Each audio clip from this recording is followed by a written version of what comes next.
Assalamualaikum warahmatullahi wabarakatuh. Perkenalkan, kami dari kelompok 1 akan membahas tentang problem based learning atau pembelajaran berbasis masalah. Kami beranggotakan masing-masing 4 orang. Yang pertama, Saya Rika Aryaningsi. Saya Benson Budiman Marpau. dan saya sendiri Ilham Budiansyah. Saya Reza Melia. Selamat menyaksikan. Problem Based Learning atau PBL atau pembelajaran berbasis masalah adalah metode pembelajaran yang melibatkan siswa dan guru untuk memecahkan masalah secara bersama-sama. Siswa mempelajari materi tersebut dan harus terampil mengatasi masalah yang terlibat di berbagai situasi seperti di kehidupan nyata. Sedangkan guru perannya adalah menyodorkan berbagai masalah, memberikan pertanyaan, dan mendukung pelajaran bagi siswa. Untuk itu, salah satu cara mengatasi masalah tersebut adalah dengan menerapkan PBL, Problem Based Learning, yang dimana adalah suatu pendekatan untuk membelajarkan siswa untuk mengembangkan keterampilan berpikir dan keterampilan dalam memecahkan suatu masalah. Model pembelajaran skenario, model pembelajaran yang berbasis masalah. Skenario PBL melibatkan siswa dalam pemecahan masalah. Dengan menggunakan konteks dunia nyata untuk memotivasi siswa dan mengembangkan keterampilan berpikir kritis dan kreatif. Orientasi model pembelajaran PBL atau Problem Based Learning biasanya berfokus kepada penyelesaian masalah. Yang pertama, keterpusatan pada masalah. Yang kedua, kolaborasi dan kerjasama. Yang ketiga, keterampilan berpikir kritis dan kreatif. 4. Motivasi dan keterlibatan siswa. Yang terakhir adalah pengalaman belajar yang mendalam. Untuk itu, mari kita sama-sama menyimak pembelajaran model Problem Based Learning di kelas. Selamat pagi anak-anak semuanya. Bagaimana kabarnya? Oke, terima kasih semua dalam keadaan sehat. Ya, baik anak-anak. Sebelum kita memulai pembicaraan kita, alangkah baiknya kita mempersiapkan diri dan juga mempersiapkan pengetahuan. Oleh karena itu, kau berikan kesempatan kepada anak semua sekitar bumi untuk merapikan baju ataupun pakaian dan juga perhatikan kebersihan yang ada di bawah meja dan kursi masing-masing. Paham? Oke, silakan.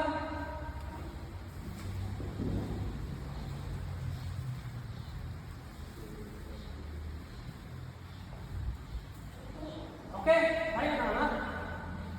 Bapak sudah perhatikan semua anak-anak Bapak dalam keadaan rapi dan juga ruangannya sudah bersih.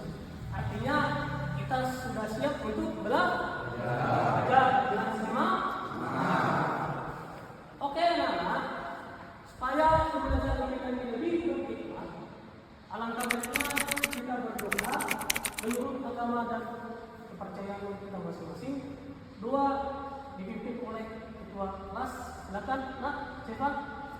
Baiklah, sebelum memulai aktivitas kita pada pagi hari ini, ada baiknya kita berdoa sesuai agama dan kepercayaan kita masing-masing. Baik, anak-anak.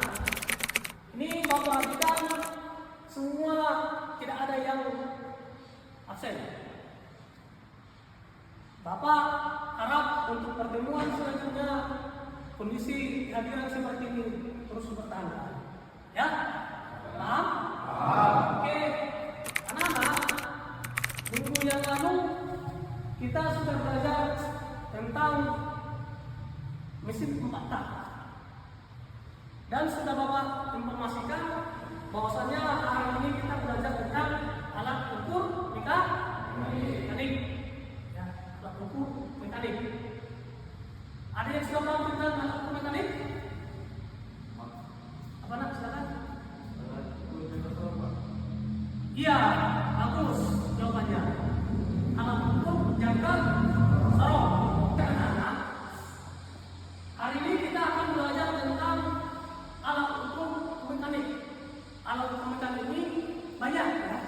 Ada jangkar sorong, ada mikrometer, ada feeler gauge, ada dial indikator,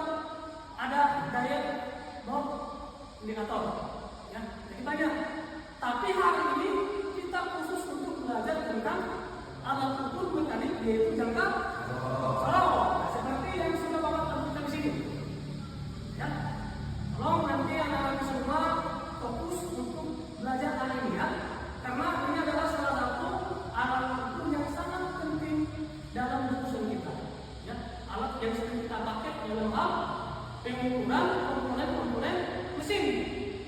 Paham? Oke, balik ke mana? Nah, apa tujuan kita belajar tentang jangka sorong? Di sini ada 3 tujuan kita untuk belajar jangka sorong itu, yaitu peserta didik atau siswa dapat menyebutkan komponen-komponen jangka sorong dan fungsinya dengan benar. Nah, dalam pembelajaran kita ini penilaian selalu bab penuh. Ya, ada 2 penilaian di sini. Yang pertama adalah penilaian pengetahuan, itu nanti dalam bentuk esai, dan juga ketika nanti anak-anak itu dalam hal tanya jawab, itu ada nilainya. Paham? Yang kedua, ada penilaian. Sebelum kita membahas secara mendalam pembelajaran kita tentang jangka sorong ini, di sini ada bapak tampilkan sebuah gambar. Sebuah gambar. Dari gambar yang bapak tampilkan ini gambar ini anak-anak yang paham sedikit siapa? Ada yang sudah paham tentang gambar ini? Ya, silakan dulu. Itu mengukur transmisi di mobil, transmisi gigi. Ya, mengukur komponen daripada sistem transmisi mobil. Ada lagi yang lain? Oke, silakan Nak. Itu cara mengukur juga transmisi. Oke, cara mengukur komponen dari transmisi. Iya, jawaban yang bagus. Jadi ini adalah sebuah pekerjaan yang mana mengukur komponen kecil sistem transmisi mobil dengan menggunakan alat ukur jangka. Ya, paham ya? Jadi harus kita mengukur. Kemudian anak-anak, supaya anak-anak semua paham lebih dalam lagi, di sini Bapak akan menampilkan video, sebuah video tentang komponen daripada jangka sorong itu apa, cara memakainya bagaimana, cara membaca hasil pengukuran yang ada di sini. Oleh karena itu, ketika Bapak nanti yang menampilkan video ini, anak-anak tolong dipahami isi daripada video ini. Jangan lupa untuk mencatat yang penting-penting, ya, supaya anak-anakku semua ada hikmahnya, ya, hikmah artinya kita paham. Sahabat satu hati, kali ini kita akan belajar karunia kalimat. Mari kita belajar bersama.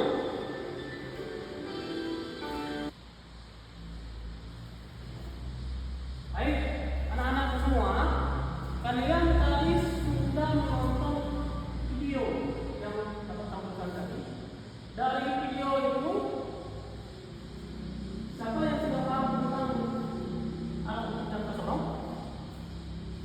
Paham? Nah, silakan kamu masuk depan. Nah, ini anak-anak, perhatikan temannya, ya. Siapa tahu nanti temannya ini ada yang salah, tolong dikoreksi, ya, paham? Oke Pandu, ini Bapak mau nanya tentang komponen-komponen jangka sorong. Nah, yang Bapak kasih tunjuk, tolong kasih tahu namanya ya. Ini apa? Atas. Paham? Silakan kembali tempat dulu. Oke, tepuk tangan untuk Pandu. Ya, anak-anak, seperti itulah yang gambaran daripada alat komponen-komponen alat ukur jangka sorong dan juga fungsinya. Nah, anak-anak, supaya kalian lebih mengerti lagi ya tentang jangka sorong itu, di sini Bapak akan membagikan LKPD, yang mana LKPD ini dikerjakan secara kelompok, ya, dikerjakan secara kelompok. Nah,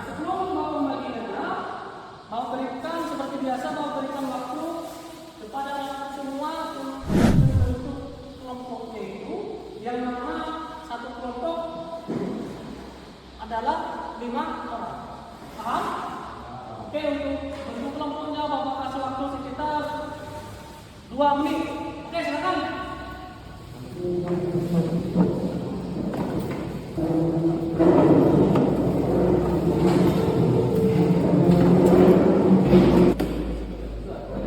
Oke, baik. Ini Bapak perhatikan, selanjutnya masih ada yang orang, silakan bisa berbagi, silakan. Ini sudah rapi. Untuk kelompok 1 itu diketuai oleh Dewan, untuk kelompok 2 diketuai oleh Destian, dan untuk kelompok 3 diketuai oleh Saldi. Oke? Sudah? Oke, ada lagi pertanyaan untuk kelompok? Oke, tidak ada lagi. Nah, anak-anak, sekarang Bapak akan membagikan LKPD, ya. LKPD.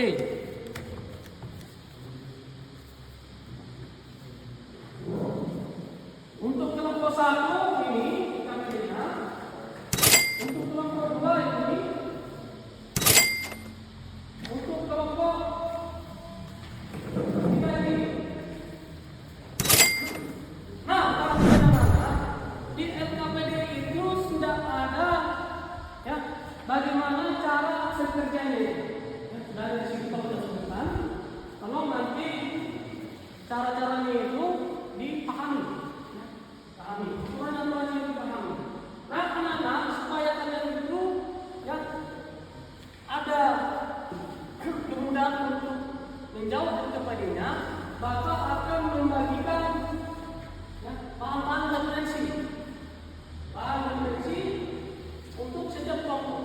Bahan referensi ini adalah ada modul, ini modul, dan ada juga BPF, yang mana di sini ada juga bagaimana cara pengukuran komponen-komponen, ya, menggunakan alat ukur yang bersumber. Ini untuk kelompok 2,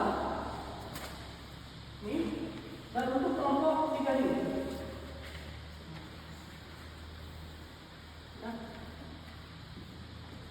Jadi bahan-bahan referensi untuk menjawab daripada LKPD ini itu sudah bawa bagikan. Sekarang anak-anak semuanya, sebelum mulai bekerja, ada yang mau bertanya? Pas? Baik anak-anak, waktunya sudah pas 35 menit. Jadi seperti yang sudah Bapak sampaikan tadi, setiap kelompok harus mempresentasikan hasil kerjanya masing-masing. Paham? Oke, untuk yang pertama kali tampil adalah sesuai dengan urutan, maka Bapak kasih kesempatan untuk kelompok 1. Siap kelompok 1? Semangat? Oke, sebelum kelompok 1 tampil, mari kita kasih semangat dengan close. Oke, baik, terima kasih anak-anak semuanya. Untuk kelompok 1 silakan maju. Silakan maju.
Baiklah, itu adalah hasil dari kelompok kami.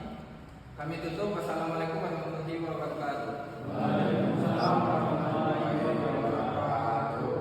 Oke, berikan aplaus kepada kelompok 1. Ya, kemudian ada lagi sebelum kalian balik ke kelasnya masing-masing. Di situ ada hasil pengukuran. Ada soal buat tentang pengukuran, hasil pengukuran. Di situ berapa, nak? Hasilnya berapa? Kalian buat 9,26 mm. 9,26 mm. Iya, benar ya. Berarti kelompok 1 ya, mulai daripada komponennya, kemudian fungsinya, kemudian cara menggunakan jangka sorong, kemudian cara membaca hasil jangka sorong dan membaca hasil pengukuran jangka sorong, kelompok 1 sudah paham. Ya. Nah, untuk kelompok 2 dan 3 mudah-mudahan sama seperti kelompok 1. Oke? Sekali lagi berikan aplaus kepada kelompok 1.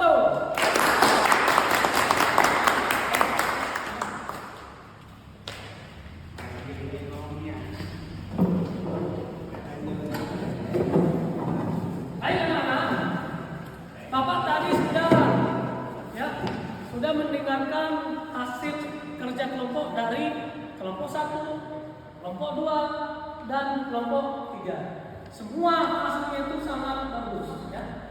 Oleh karena itu, Bapak memberikan ya apresiasi yang sangat tinggi kepada anak-anak semua karena dalam proses pembelajaran hari ini berlangsung dengan baik dan berhikmah ya. Ya. Nah, sebelum Bapak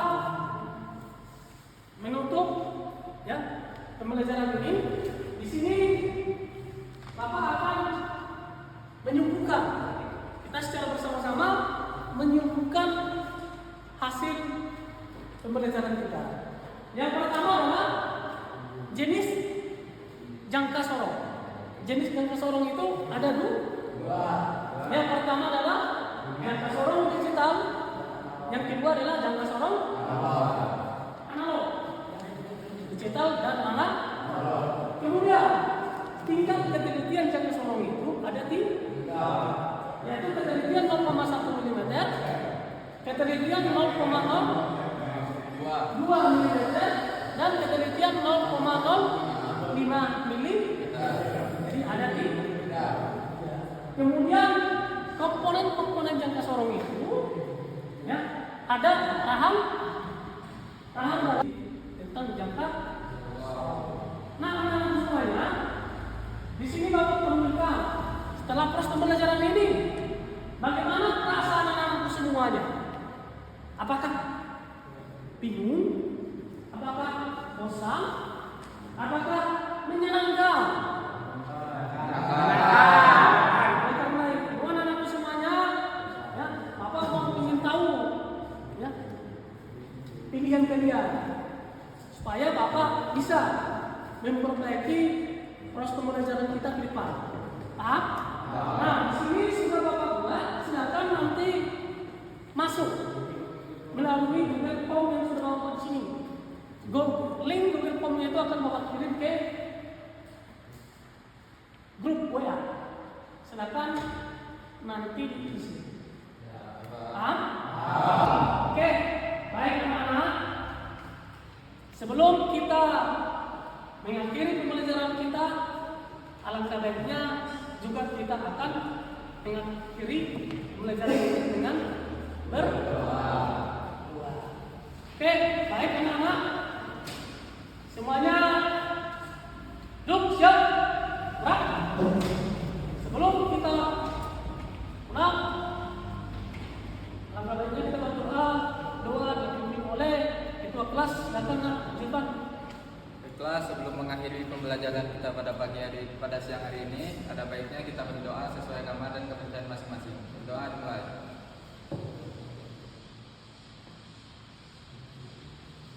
Doa selesai. Oke anak-anak, sebelum kita pulang, kita Kesimpulan dari metode pembelajaran PBL adalah PBL bukanlah sekedar metode pembelajaran, tetapi sebuah filosofi yang menempatkan siswa sebagai agen pembelajaran aktif. Melalui PBL, siswa tidak hanya memperoleh pengetahuan tetapi juga keterampilan yang krusial untuk sukses dalam dunia nyata. Keterampilan berpikir kritis, kolaborasi, komunikasi, dan kepemimpinan. Dalam PBL, masalah dijadikan pusat pembelajaran. Siswa dihadapkan pada situasi yang kompleks dan realistis yang mendorong mereka untuk menggali pengetahuan yang ada, mencari informasi baru, dan mengembangkan solusi yang kreatif. Proses ini tidak hanya mengasah kecerdasan intelektual, tetapi juga memperkuat kemandirian, mental belajar, dan ketangguhan dari siswa. Problem-based learning memiliki dampak yang jauh lebih dalam daripada sekedar mencapai tujuan suatu pembelajaran. Hal ini dikarenakan dapat membantu karakter, mengasah kepemimpinan, dan merangsang rasa ingin tahu siswa. Ini adalah pendekatan pembelajaran yang mempersiapkan para siswa untuk menghadapi tantangan dunia nyata dan keyakinan dan kesiapan. Dengan demikian, mari kita berdayakan siswa untuk menjadi pemecah masalah yang kreatif, pemikir yang kritis, dan pemimpin yang bertanggung jawab. Terima kasih. Mari kita lanjutkan perjuangan menuju pembelajaran yang maju di masa depan. Sampai jumpa.